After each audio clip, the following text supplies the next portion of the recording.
Everything I've ever heard about Francis Ngannou has been that he's a good guy.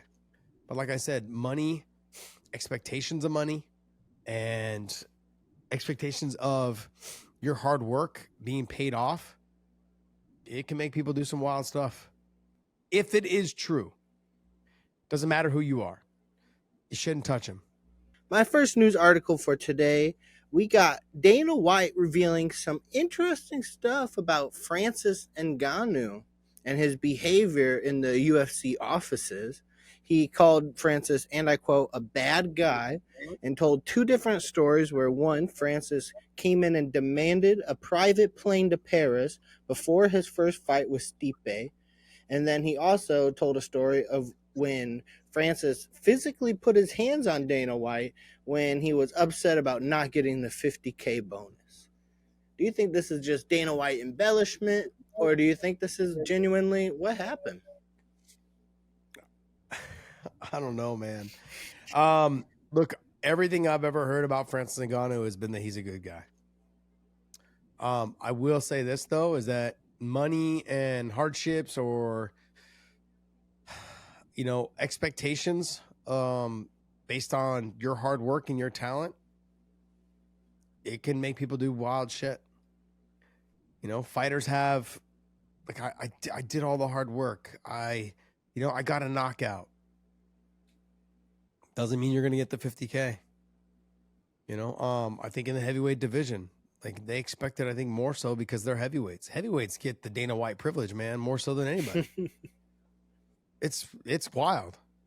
And I've said this forever. I think it's so weird to me that if you go through and I think you look at all the times fighters that had they were the main event or the co-main event and they didn't perform well and they still got the bonus, and you saw the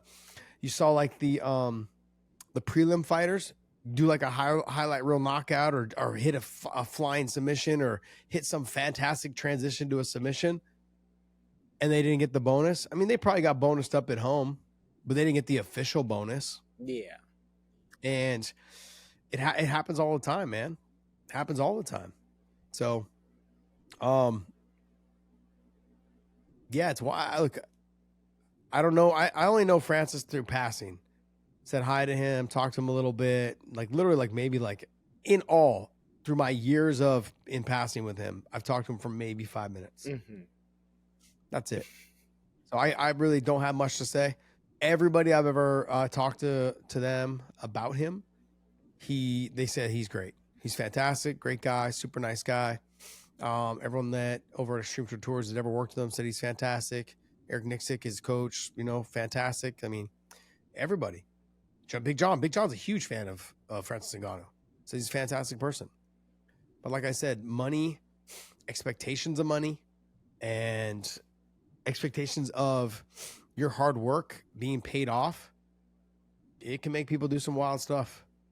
Make people do wild stuff. They expect, I put in all this work, I did all this. Well, everyone else does too. I mean, you expect the 50K and you don't get it. Money drives people nuts, man. It's very unfortunate that we put money on such a high pedestal. I never have. I grew up poor, and I just expected that I'll always be poor.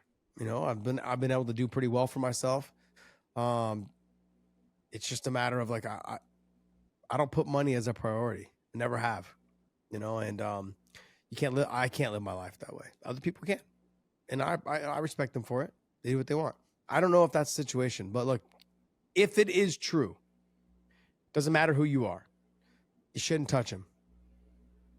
You shouldn't touch Dana White. I don't care if it was Lorenzo Fertitta. I don't care if it was anybody. I don't care if it was Sean Shelby. I don't care if it was the ref down the hall. You shouldn't touch him. Just, if you can't do it with your words, you can't say, like, I went through a life of fighting in the streets, fighting, all the time. I lost a lot of things because of my temper, because of my attitude, because of things that I've said, things that I've done, and being young and dumb, it definitely cost me. I think in this situation, Francis, in the heated moment, just like, hey man, like I want some respect put on my name in this promotion. And I'm sorry, but as a promoter, you're probably not going to get it. If you're as a fighter, you're not going to get it from the promoter. His job is to focus on the fights in terms of promoting the fights. Your job is to go out there and win. Let everything else settle itself. So I hope I don't know. If it's not true, then I mean, Francis can come back and fire back. But Francis hasn't said anything about it. It's been a couple days. So leads me to believe that it's probably true.